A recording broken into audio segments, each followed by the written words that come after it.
Good day. Welcome to the Strong Ambition Podcast. I'm your host, Rhyland, Qually, and we're going to dive into a bit more of the training end of the spectrum today. We're going to dive into boxing. I got my friend Jonathan Quinit on.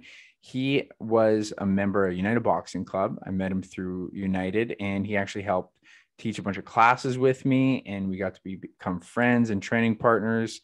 And then from there, he went to Vancouver, BC. He started his own boxing venture out there as far as being a coach because he was sidelined by an injury.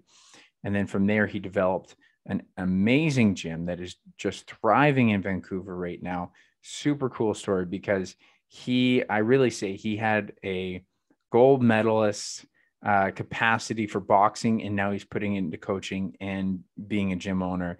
And it is thriving for that exact reason. He has that passion, he has that ability, and so that gym is just doing amazing. And it's really cool to hear his story because, he came from that background of being a high level competitor, fighting some of the best in the world. And now he's able to help other boxers like that. So if you're really curious about boxing, and if you're a boxer yourself, you're going to learn a lot in this episode. So without further ado, here is Jonathan Quinit. Good day, Johnny Q. How are you, my man? I'm good, brother. How are you? I'm terrific. So glad to finally get you on here. I had an interview with you for my clients a while back, and it was an incredible story. And we're going to get this for everyone to know. I knew you from really United, and we got through some classes together. You were both a friend and a mentor to me in the sport. So, and now you're clearly an amazing mentor to so many. But what I love to know for everyone is to appreciate where you came from. So I don't tell too much of someone's background story. I love it when it comes from them. So why don't you tell the listeners and viewers about yourself, where you grew up, and how you started in the sport of boxing? Yeah. I was born and raised in Winnipeg. My background is I'm Filipino. My parents are from the Philippines. They met each other in Winnipeg, maybe in their late teens. They went to Winnipeg. They met each other there. Had four beautiful kids. I was one of them. My dad put me into martial arts ever since I was 5 years old. So I was always around combat sports growing up. Like I one of my first memories is like doing one of the forms or sparring for the first time. I remember winning a championship when I was like 6 or 7 or something like that, and I had a trophy that was bigger than me. So I was always around the sport. Um, and in the Filipino culture, boxing has a lot of history, like Thrilla and Manila. We've had world champions from the beginning of boxing. So we've had champions named Pancho Villa, one of the first, not just Filipino champions, but uh, uh, Asian champion in the Queensberry rules of boxing. So there's a lot of history in boxing, and one of my first memories is going to my uncle's place and my uncles and stuff like that, a big house party watching Mike Tyson versus Holyfield. So I just been constantly around the sport. I stopped doing martial arts maybe when I was 11, 12, something like that. And me and my family went to California. One of my dad's uncles, so we called him our Lolo, which is grandfather in Tagalog. He was a boxer in Guam, and my dad's like joking around with him, like, "Oh yeah, my sons want to become boxers and this and that." And I didn't want anything to do with it. I was like, "No, I'm not. What are you talking about?" But my older brother Brad, you know him quite well as well. He actually got into it, and he joined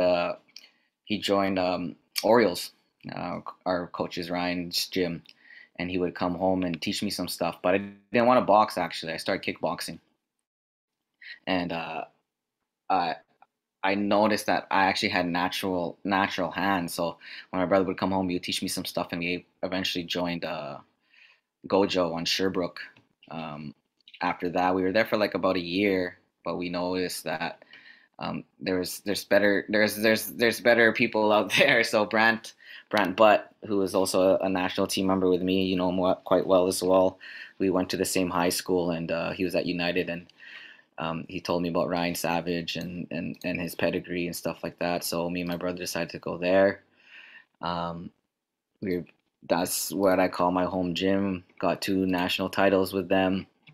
Um, Traveled the world with them, getting onto the national team through United, and got injured unfortunately trying to make the Olympics for London in 2012.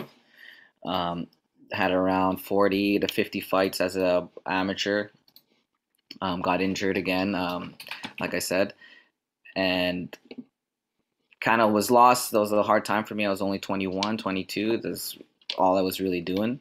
Um, Tried to step away from it, but I found that I still love the sport, and started coaching. Moved to BC around maybe 5, 6 years ago. Was doing a little bit of personal training, met the right people, ended up opening up a gym in East Vancouver. We've been going for three years now. We have a whole pathway to start from just learning the sport all the way to pros. So I have around 80 athletes sparring. I have around 10 athletes in my high performance team, and I have around 10 as well under that, which I call my competitive team, that are not quite as high level as my high performance. And then I have a few pros now as well. So the gym is growing at a pretty fast pace. I think it's a good time with the sport. It's getting really popular, especially over here in the West Coast. Um, and yeah, it's been a pretty crazy journey.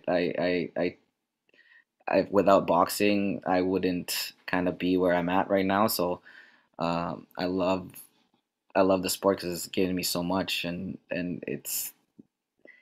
yeah, it's pretty crazy.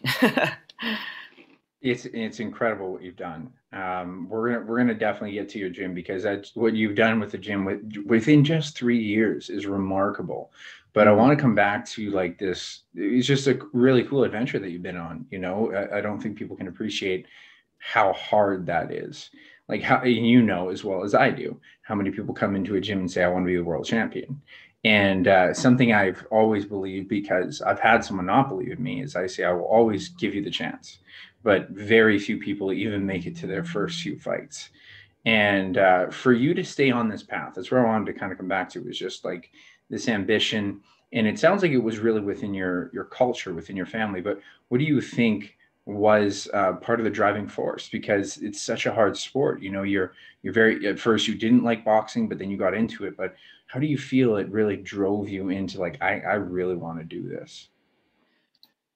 Um, yeah, like I said, I've been around it my whole life, but I think me and my brother, we really loved martial arts growing up, or combat growing up. I remember watching Jackie Chan movies, Bruce Lee movies, and like watching boxing even as kids, and like breaking down like technique and stuff like that. When we would watch stuff like, oh, this guy's having his hand down or whatever, stuff like that. So the art of the sport drew me in, but when I was competing, it was to get my full potential out. Like I knew I was talented at it, and the thing that kept me going was I could do better. I could do better. I could be better than this. And after each fight, after each experience, I was lucky enough to get a lot of experience as a athlete that um, started a little later, but I got a lot of experience because of my weight class. So if you're in like a lower weight class and a heavier weight, and like the heavyweights, there's not that many people. So you got to really fight really fast. You got to fight like one of the best, like pretty early. But also the plus is you climb the rankings pretty fast as well. Like Deontay Wilder got a bronze medal with just a year and a half of boxing. And same with me, I was on the national team a year competing only. I fought a guy that had 100 fights, two-time Olympian on my ninth fight. So um, I I I got a lot of experiences really fast, which kind of kept me going as well. And I was kept progressing. Um, but to answer your question, is the the love of the art of the sport, but also the trying to go for my full potential, always trying to become my best self, and that's what really drew me in. Yeah, that's such a cool story. And I feel like last time we talked, you mentioned a bit of that, but I didn't realize it was your ninth fight that you were fighting that high of a caliber. Like Hmm. that, and how old were you when you did that? I was 18, 19. I think I was 19 maybe. No, I was 18 turning 19. I think it happened in September. My birthday was November, so I was about to turn 19. And what an amazing experience, right? Like to be 18 years old and you're fighting a guy who's, net for the nationals. Were you kind of aware of it, or was it one of these things that just kind of happened and after you're like, whoa, that was a moment? Like, what was it like for you to go through that? Yeah, it's a funny story because it was a games. It was a francophone game, so it was a big tournament. Like, um, and we were in the village, and one of my coaches saw my opponent. I didn't even know I drew this guy yet, but we saw the opponent. And my coach was very very friendly with this guy, and he was from Morocco, so it's interesting because obviously my coach saw him in other games or something like that. Saw him in other tournaments. That's how they became kind of friends. Um, and I could tell a little bit, not too much, that my teammates and stuff were kind of being a little bit weird. I remember getting off the bus where I drew him, and we were going to the arena to fight, and I was carrying my bag, and one of my teammates grabbed my bag. The heavyweight grabbed my bag. Like, yeah, I'll carry it for you. I was like, what the hell? But he was being really nice because I guess I was fighting. And we go into the fight, and I was had just like just so confident. Like the me experiencing these early on in my career was also a plus as well because um, like I have no expectations. This is my ninth fight. This is one of my first international tournaments representing Canada. Like I have no expectations, so I was just very confident, no expectations, and I feel like I always perform my best when I have no expectations. Um, so we go into the fight. I'm winning 3-0, and after the round, I ended up beating him 10-3. And after I got out to the with my teammates, they were like, "You just beat a ranked ninth and ranked eighth in the world, two-time Olympian." Like they hid it from me because I think if they did tell me, I would have been a little bit uh, like kind of pretty nervous. Man, this guy's a two-time Olympian, ranked eighth in the world. But I pulled it off, and yeah, that's probably the highlight of my career, to be honest. That fight was one of my best performances for sure. Well, I love how you talk about no expectations, and it's such a hard thing to get yourself into because it's not that you don't care, it's that you're not allowing yourself to focus on the result. You're so focused on the present moment, and Hmm. working with Jason Brooks, a sports psychologist, that is the key to performance. Is like the result is uncontrollable. The present moment is everything that you can do within your power. And I know for myself as a goaltender, or when I did box, I didn't go in asking myself whether or not I could win or lose. I had the best moment of clarity when I asked what was the worst thing they could do. And I realized they could hit me hard, but I could take it. So once I said, bring that, I wasn't afraid. And you could go in with confidence. And like you say, just you're completely unaware of the stature and all this stuff. That's how you bring down giants, right? So I think that's a really cool story and very inspiring for a lot of other up and comers. So I just to keep going a little bit more into your career itself, I'm really curious to hear some more kind of good tangible lessons that you might want to give other fighters because it's such a hard sport. And you said you're in this family culture, you're having success, but what do you think people need to pay attention to? Maybe they don't get this early success, but what do you think they need to pay attention to when it's hard, when there's these grinds to keep it going? Because it's just such a hard, it's a lifestyle, right? It's not a sport, it's a lifestyle. So, Yeah. what kind of main things do you think you look back on that were really supporting of this? Yeah, you're right. It's a lifestyle, and sometimes you could get caught up in the lifestyle, meaning you invest a little bit too much. Like I said earlier, I got injured at a young age, and that's all I knew. I didn't know myself outside of the sport. So I guess my answer is balance. Having balance, the sport is, in the end of the day, it's sport, right? It's You're supposed to have fun with it, and sometimes you get a little too caught up, like, I want to be the best, I want to do this, I want to do this, and you're really caught up, and you get lost a little bit in that, and you don't have a chance to kind of step back. So I guess what I'm saying is balance. Like I said, having a life outside of boxing. Who are you?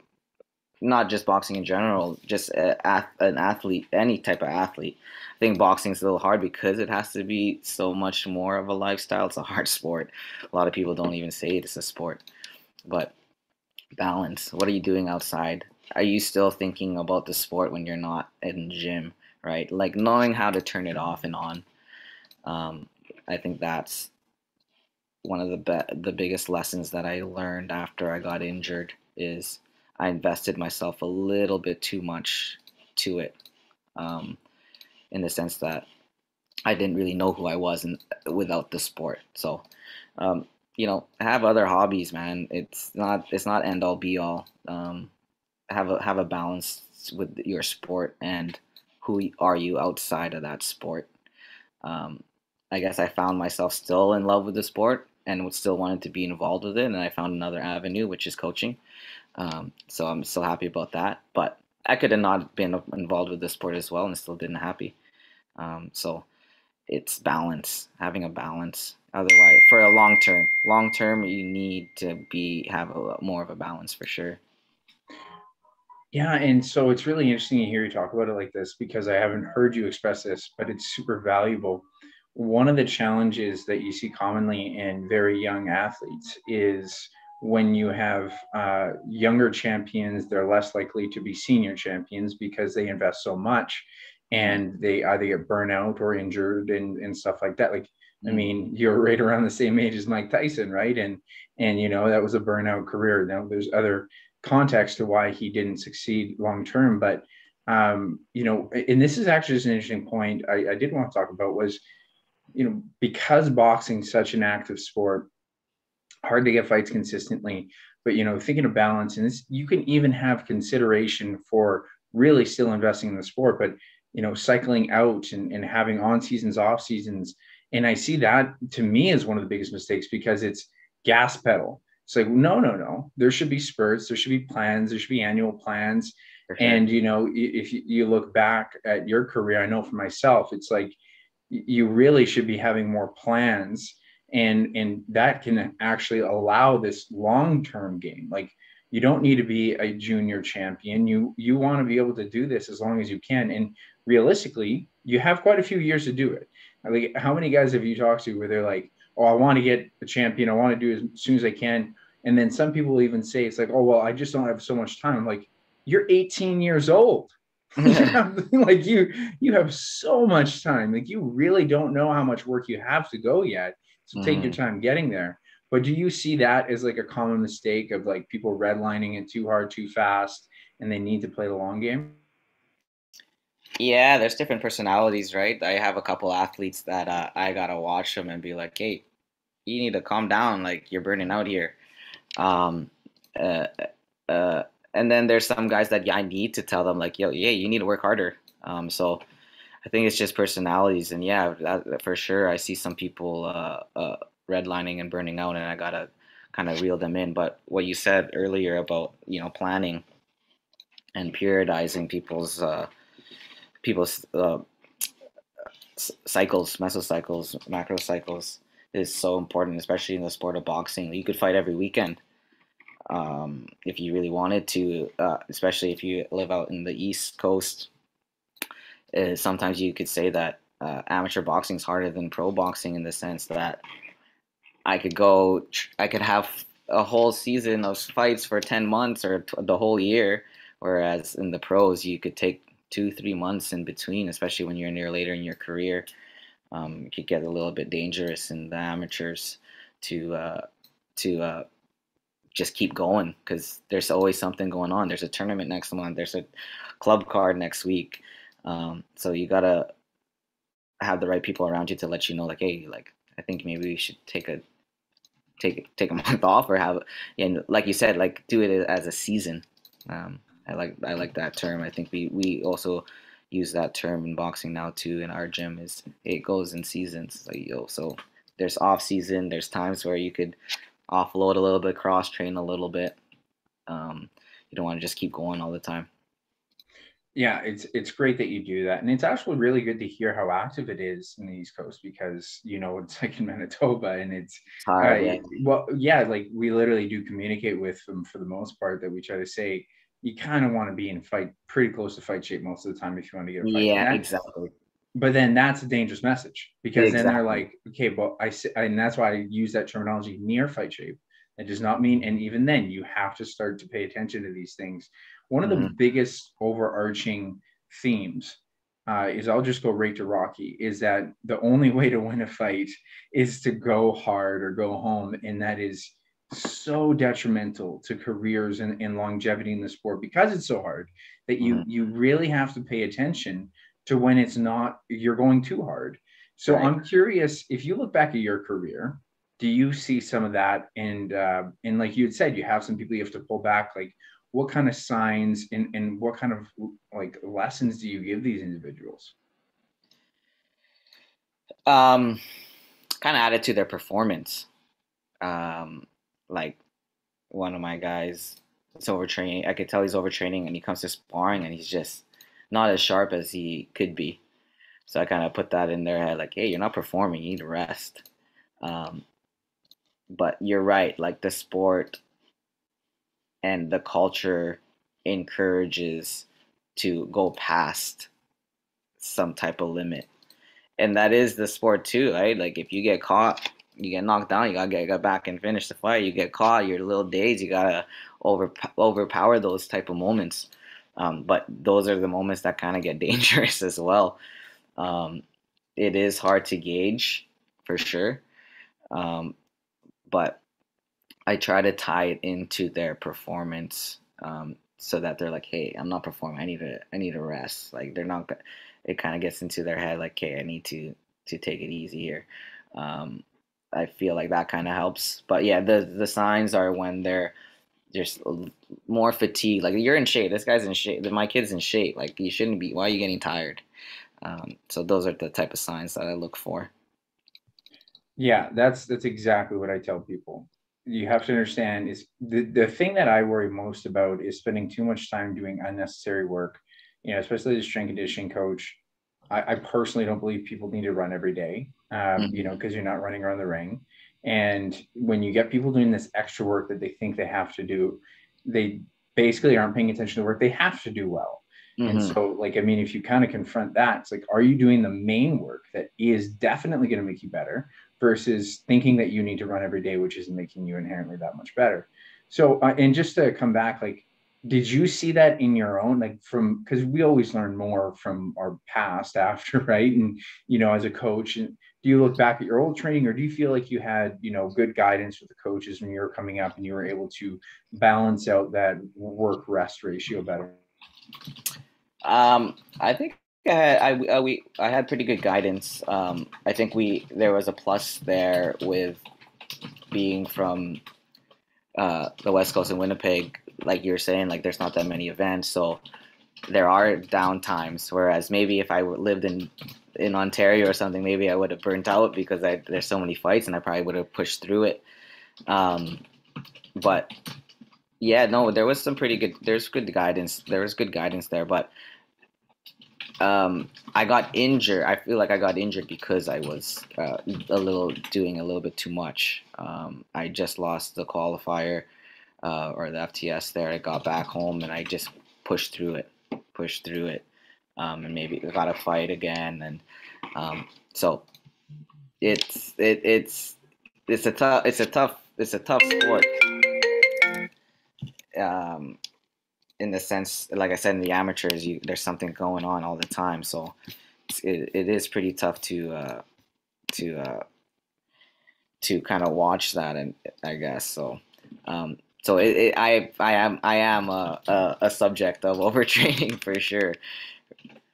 Well, and I think we all probably are if we tried to push the limits. one of the things that people always have to appreciate is like if you want to be healthy, you don't compete. You're literally doing the most you can to be as good at your sport without dying or hurting yourself, and then you Mm, probably hurt yourself along the way, right? yeah, yeah, I think you and I both, you dealt with more severe concussion issues, but I also dealt with them, and that was a big reason why I at least do always look back with both a little bit of disdain but appreciation for turning down heavyweights, because being at that 178 to 190, I did not want to fight anyone at 200, and it's just yeah. like longevity there. And I think it was JT's advice, our old coach, who had said, those punches take too many years off your life. And I'm like, I just Mm, needed to hear that. And so, but because I mean, Andrew Kovacevic, he's the one who gave me the hardest concussion. He was 170 at the time. yeah. So, you just don't mess around with certain things. You, luckily, at least from my understanding, you didn't deal with as many shoulder issues as me and Brant did. And that's something I even kind of want to allude to is, so people pay so much attention to the push, the push, the push. Again, think of your performance. You've got to pay attention to if you're able to show up. And when the coach says go, if you're too tired from yesterday, you fucked up a little bit. And but on top of that, the extracurricular work, like not prioritizing injury prevention, not realizing that it is the second most essential thing you do. If not, it's the most essential. I always tell people it's actually more essential in your sport if you're just doing some injury prevention, because it allows you to do your sport. So do you feel like, so looking back at yourself, did you have it? And are you able to address this now with your guys? Yeah, I got a strength and conditioning guy on board now, and I'm 31 now, and I could feel my body kind of like, hey, I never did these exercises, these accessories when I was competing, um, and I feel like you definitely need to do it because that's why I'm feeling it now, and neck exercises are so important, especially for boxers. That's really important. Um, but yeah, the accessory work, the things that aren't a part of the sport is so important. Strengthening your forearms, strengthening your hands. Those things are so important for longevity as well. Mhm. Yeah, it's based. I love how you said the stuff that you don't do that you should be doing, right? Because Mhm. that's what creates a balance. And you nailed the major ones there, like the posterior chain, your shoulders, the stuff that like is the opposite movement that you need to do more Mhm. of. Like Exactly. what was Ryan's favorite thing at the end of the class? Because he wouldn't do it. He'd be like, "Yeah, do some push-ups and sit-ups." And it's like, in all honesty, I know why. And anyone who talks to you, they think that they need to do push-ups. Like, no, you probably did 100 reps, 1,000 reps of pushing within that workout. Yeah.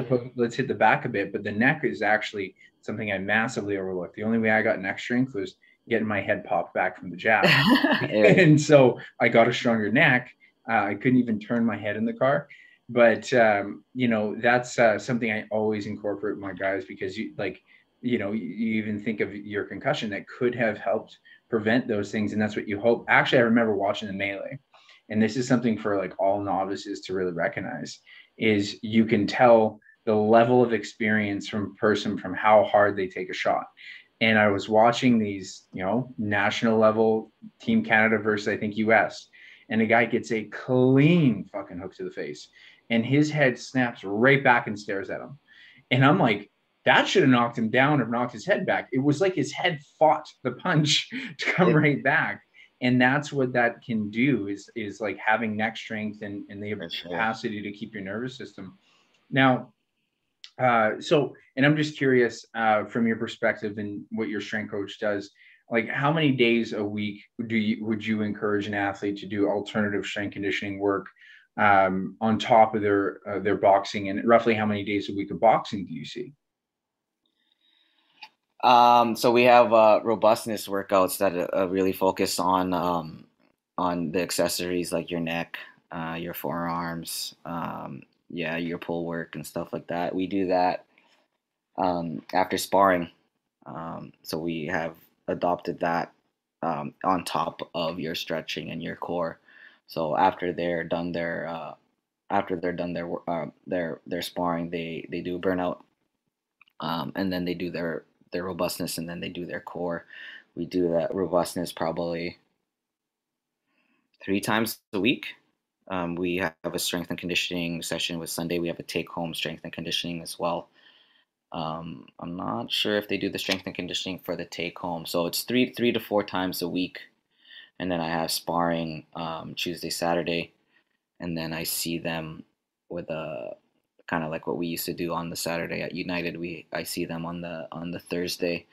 I wish I was able to see them twice a week, but we just see them once a week for just specific training with the HP team. So one rest day right now. We're still playing around.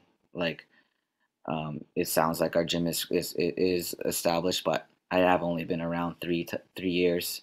We only adopted this HPT maybe a year ago ish.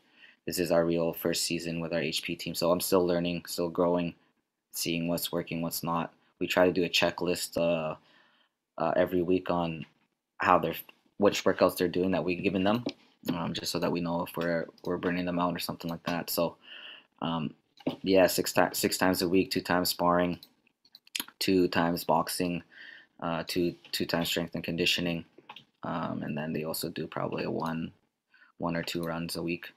So I love yeah. that. Yeah, I really like how you're actually doing that robustness, as you said. Basically, when everyone else is doing push-ups and crunches, you guys are doing the stuff that should be paid attention to. And Hmm. you use the term core because that's very different than doing crunches. No, that's great. I think that's a really good system, and you're doing it after, so you're not pre-fatiguing it before they go through something stressful. I think that's a great design.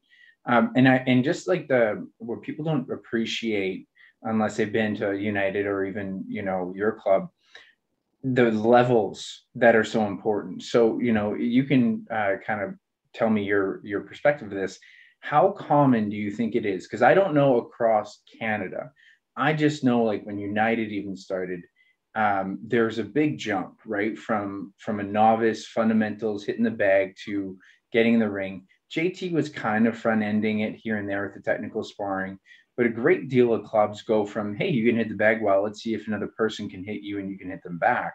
And there's this huge, like all these other martial arts have belts for this exact reason. And so you were able to, kind of bring in this kind of levels approach. When did you first? My first question is it fair to say that not a lot of people have it or it's just starting now? Like, is that fair to say? It's fair to say that, yeah, no one really does it. It's either you're a recreational member, or yeah, you're competing. And that's a big, big gap. And we kind of realized that just running our gym that first year, that there's pros and cons to having an old school gym. Old school gym meaning it's basically just open gym and you just come in to spar. It kind of weeds out kind of people that aren't quite fit for the sport, but it also you're that kid who might have been had a lot of potential if you kind of guided them in the right way. Those people are gone as well. That's the con there. Whereas I think with what we're trying to do is we're giving those kids or those athletes a chance to develop something rather than getting thrown in the lines then and seeing if they're good or not. Because it got to be developed. There's some people that aren't naturals, and then if they're developed well, they end up being a really good fighter. So that was our approach. We saw a problem there, and we are trying to fix that. Yeah, I love that because it bothers me so much that boxing is a sport of reaction based skills, but we don't practice reaction based skills. They just throw them in there and hope that they start to learn those reactions by getting punched in the face. And right. And so I know like JT had the technical sparring, but it kind of faded. And, our club kind of like just had different managements, all volunteer work. But then when I came in, we started doing the technical again. And that's exactly what I saw. I saw guys Getting cut off a lot, Rylan. still here. Sorry. There you go. Yeah, there you go. Luckily, we can edit podcasts. So, yeah, if they had just the traditional model, oh, you can hit the bag, let's put you in the ring, they would have left. Like I've seen those guys leave. I still remember the day that I saw a guy who was actually super skilled, but no one told this guy when they let him into sparring, you don't go 100%. And he went 100% on Brad Katona. Wow, imagine how that turned out. And never saw him in the ring again. And he was Yeah. super fit, really he was super skilled. He actually went him pretty good. But, that's not how you start sparring. And I kind of want to talk about like the technical sparring approach because it bothers me that I don't see it more. And Ryan has said something similar that, there's just, from my opinion and his too, there's too much open sparring because you look at like the sport of soccer, you look at the sport of hockey, football, anything. What do? They do drill work. And I always ask people, how often do they scrimmage? Rarely ever, professionally, never, right? You're never professionally. Now, boxing is different. You need to have open sparring for basically like an exhibition. That's your exhibition practice. Yeah. But I'm curious from your perspective, like, do you see that problem that there's not enough drill based technical sparring done in the sport?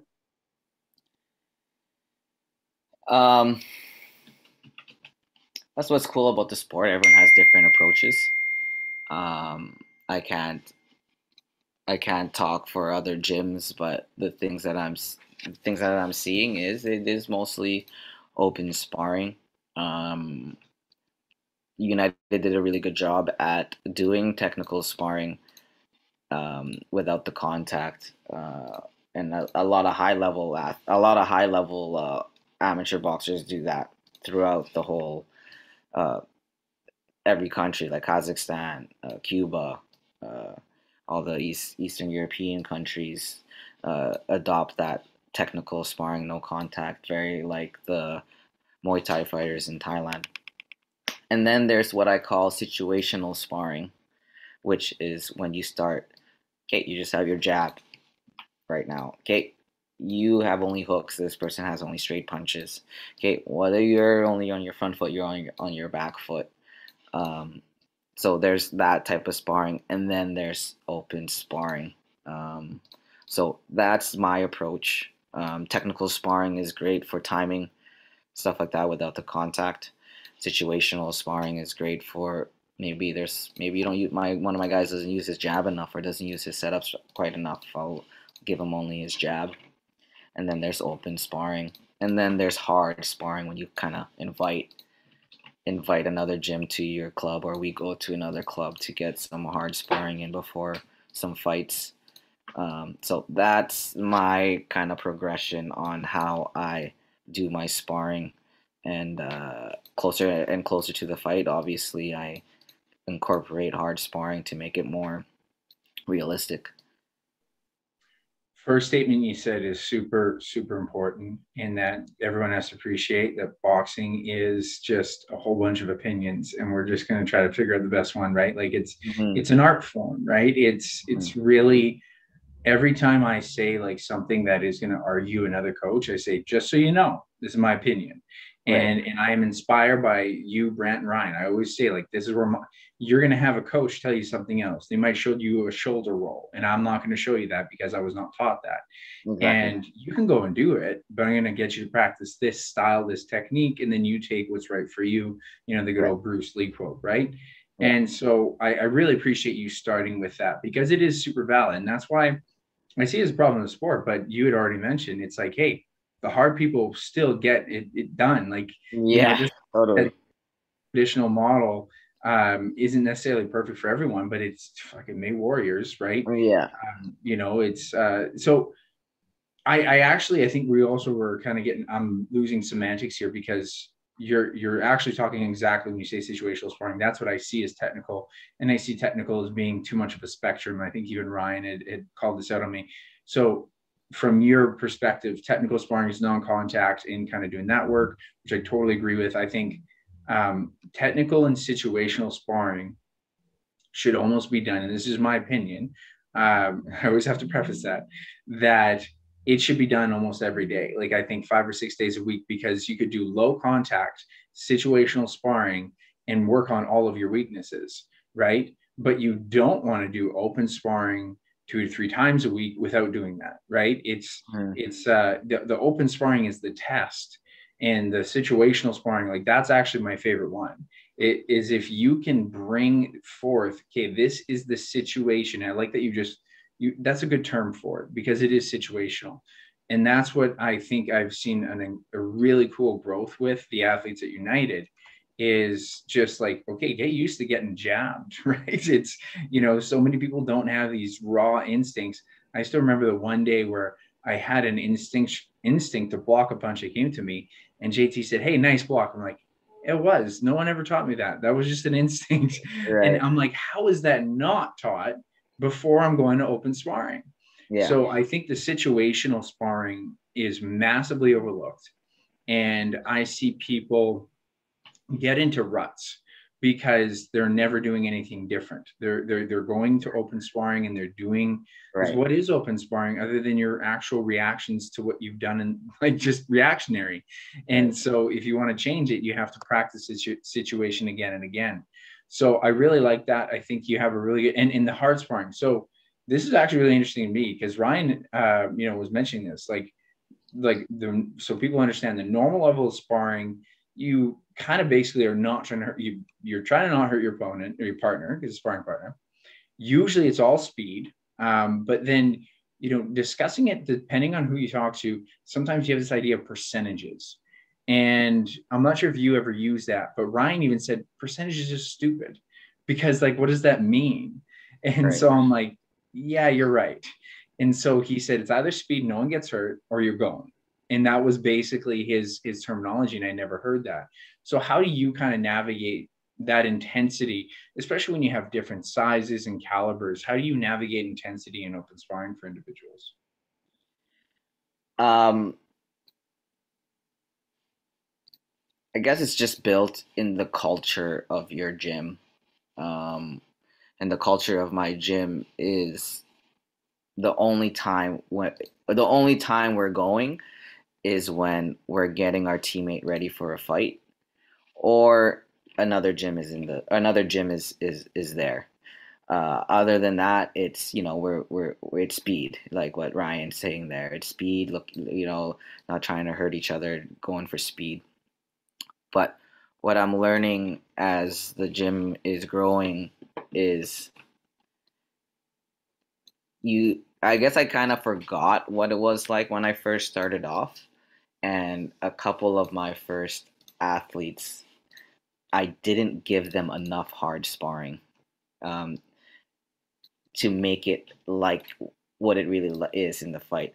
So in when you're more experienced experienced like me or Brand or something like that with a bunch of fights, honestly you don't need that much hard sparring. Like you hear in the UFC, the highest levels are like, I don't even spar anymore for my camps, because you already know what it feels like. But if you're a beginner, the more you need to have a lot of hard sparring to mimic what it's really like. Um, so that's kind of my approach with it. Um, like I said, I think it's the culture in the gym that I have created. There's not usually something that gets really heated. It's very, very rare. It's still the sport. So obviously that happens. It's happened a couple of times at United, got a little too heated. That's a part of the sport. But it's the culture that you build. And like I said, the only time we go hard is when our teammates getting ready, or another gym is in our gym, or we are at another gym. Such a valid point of kind of being the opposite of what you think. And it's very true. I never even looked at it like that. Not Hmm. to mention, I just honestly, it's kind of weird that I was in United that long and no one ever even talked about hard sparring versus just, light speed, open sparring. And my whole perception was really you don't try to hurt your sparring partner, but knowing that you can use hard sparring at times, and I was never really directed on that. It super super helpful because I still remember the first overhand that landed in my first fight. And I'm like, oh, this guy's trying to hurt me. And, Yeah, like that is it's right different. away going to throw you into a shell. And Yes. sure enough, I shelled up a lot more than I needed to in that fight. Then if you took a few hard shots, ideally you're not doing it the week of, but 2 weeks before, so that it's like, hey, that's actually got some recency, but you're not risking the injury. And then, like you say, as you had the experience, it becomes less of a necessity because if anything, you're more concerned about injury risk the farther in your career, and you Exactly. know how to tailor that intensity appropriately. So I think that's a really valid point and kind of the inverse of what people believe, because that first fight, the adrenaline dump is just crazy. What I don't Yeah. think a lot of athletes realize is so much is adrenaline, right? So Mm-hmm. much is just that. Mm-hmm. So no, I think that's a really good point. Really cool. So I actually just want to talk on like kind of a big picture of this, like appreciate how far you've come with this, Jim. I think it's so fucking cool. And I mean, I got to visit you a few years ago, and you were at that time just, meeting clients. You're doing good for yourself, but meeting clients here and there, it's kind of spread out, but you had a dream, you had something you were going to go after. And how can you tell me about that evolution and the mindset that it really took to get there? Because I can't imagine this happened easily overnight. You took basically your passion for the sport and you put it into that club. Yeah, it's a combination of obviously my work ethic. I used my work ethic on how I became a national champion, and my work ethic in outside of the sport, which is was building this business. So my first year, I was there every day. There was like a good stint of three months or 4 months where I was a fucking zombie. Like I just every class I was teaching, I was there every day. But I had a an end goal. Like I knew that there was something there's light after the tunnel. Like I knew that I would be able to relax after I kind of get my feet under me at the gym. And same with when I was an athlete. Like there's people don't see the blood, sweat, and tears. They only see that, oh, this guy's a national champion, but it's a hard, long journey to get there. And I use that with the gym. The right people that came around me, my girlfriend Rebecca, she's a big part of why the gym is so successful as well. I'm kind of the dreamer and the visionary, and she's the one that kind of puts the action into play. So we're a great team in that sense. That again, hey, I want to make a pathway, and then she kind of draws it up and does it.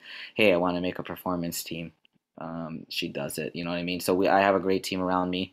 We're able to build another great team around me. I have a good assistant coach in Adrian, who I put on maybe a year after I did the gym every day there.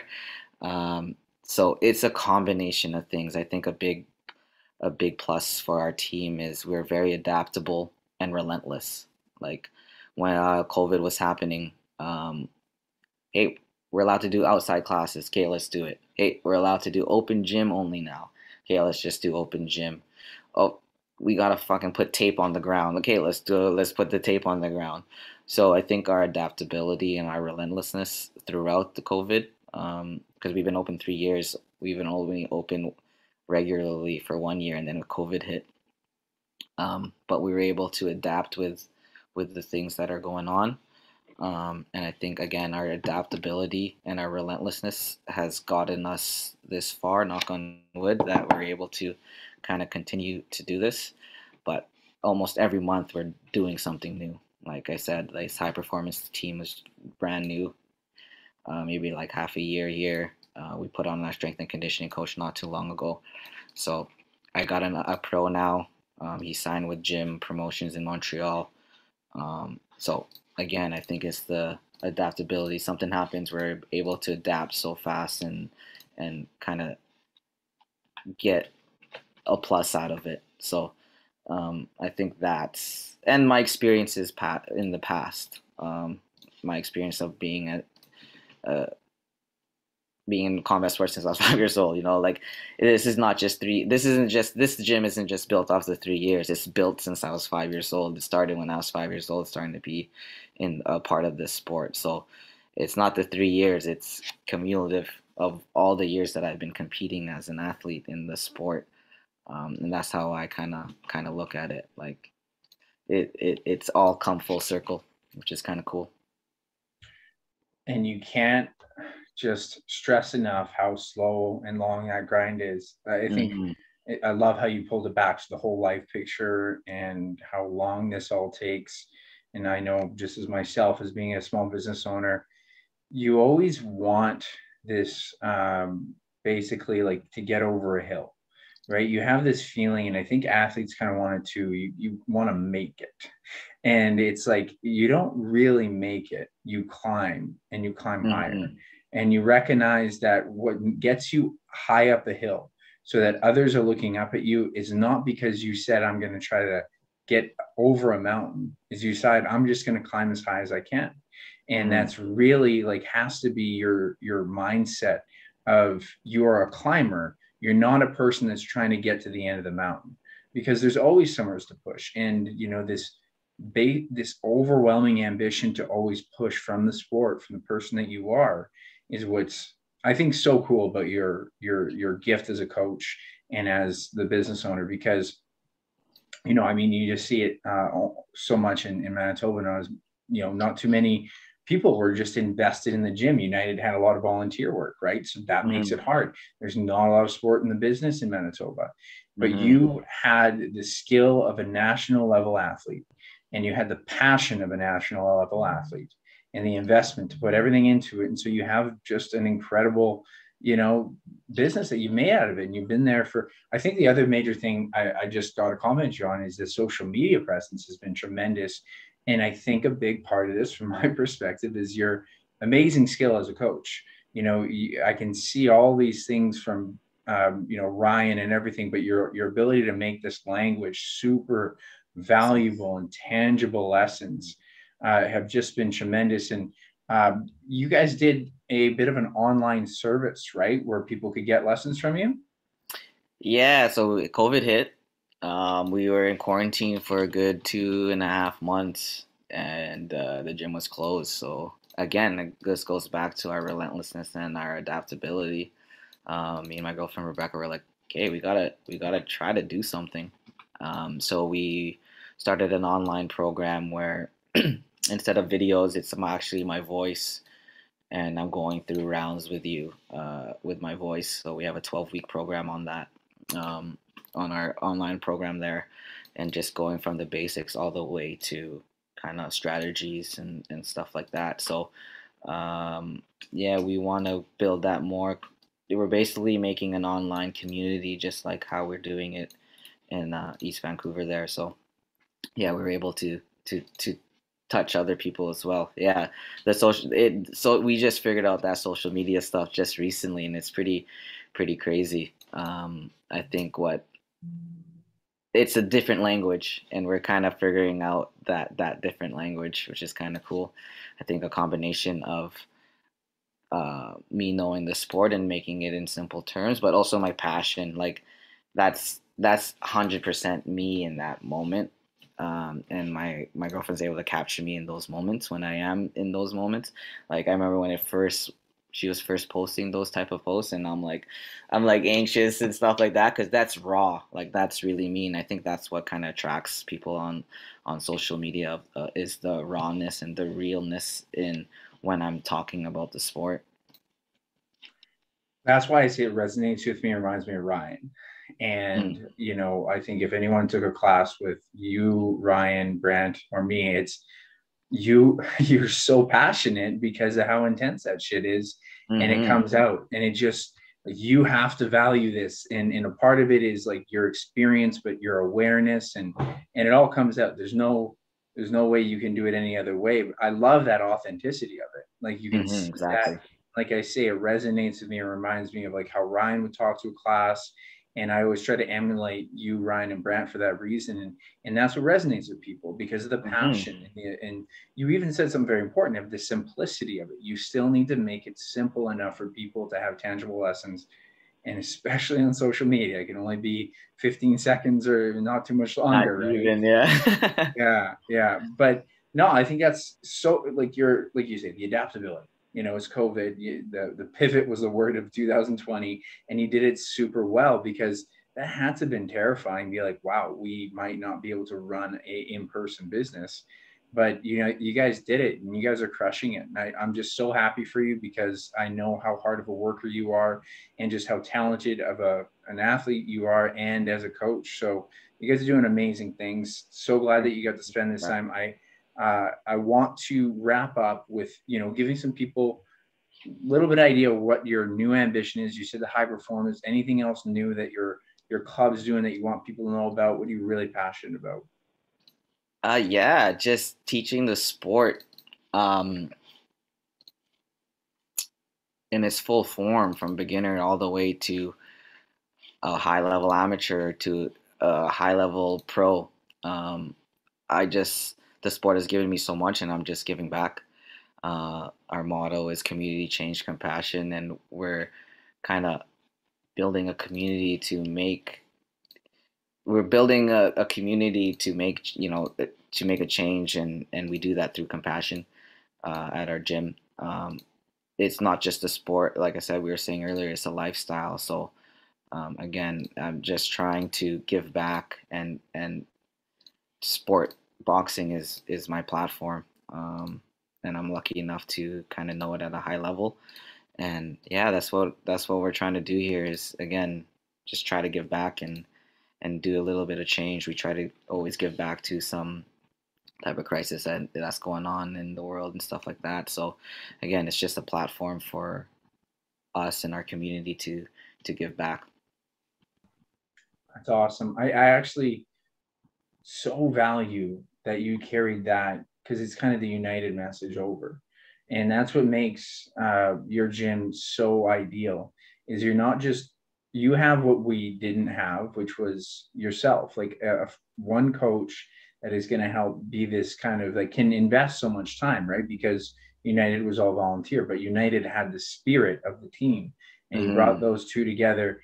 And people need to recognize that it's not just about making fighters, it is about making community, and you make the best fighters with a great community.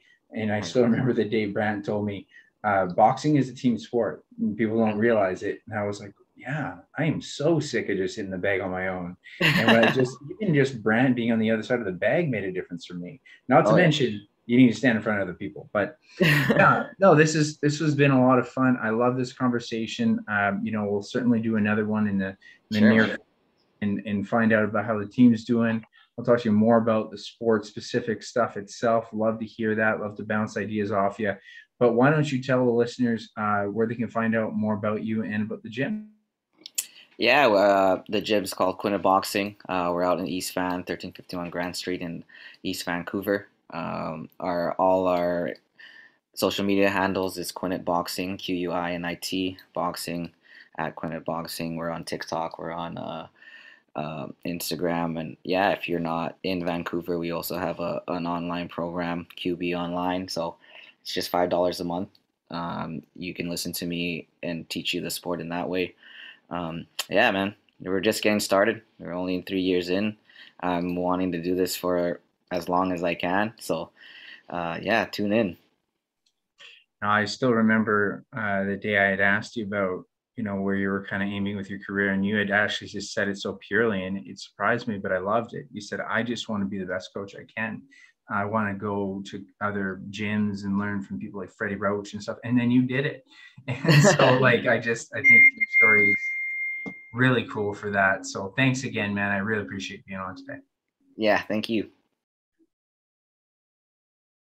Thanks again to Jonathan Quinit. That was a really cool conversation. And I hope, if anyone who's really interested in boxing, you had to learn a lot in there. Everything from his evolution to, the club. His evolution was amazing. Hearing how he had that moment in his big fight there where he was just unaware. He was unaware of how big of a deal it was. And he just was able to be himself. And I think that's a super valuable thing. If you're trying to get into boxing, it's just to be able to be present and be yourself. That's so helpful. And to hear some of these strategies that they have, right, within balancing out the strength conditioning, a little bit different than what, a lot of clubs do. But I think it's actually a great technique. I think it's really smart. You're able to balance it out really well. And to hear these strategies around different, sparring levels and intensities. But, I said it on there and I really have to say this again, when you have someone who is a national level competitor also stay in the sport to be able to try to be the best boxing coach they can. That's what happens with that club. So if you get a chance, please check out their website and check out their Instagram. Just following their Instagram alone, you're going to learn a lot about boxing because he is super passionate about it. And it completely comes through. It is very authentic, and you're going to learn a lot from that. So I hope you learned a lot from this episode. And if you want to follow me, remember it's at RQ Training Nutrition on Instagram. You can also check out my website, rqtrainingnutrition.com. But definitely remember that the philosophy here is going to really apply to anyone who really loves boxing, because it's not about the pursuit of happiness. It's about the happiness within the pursuit. I'll catch you next time.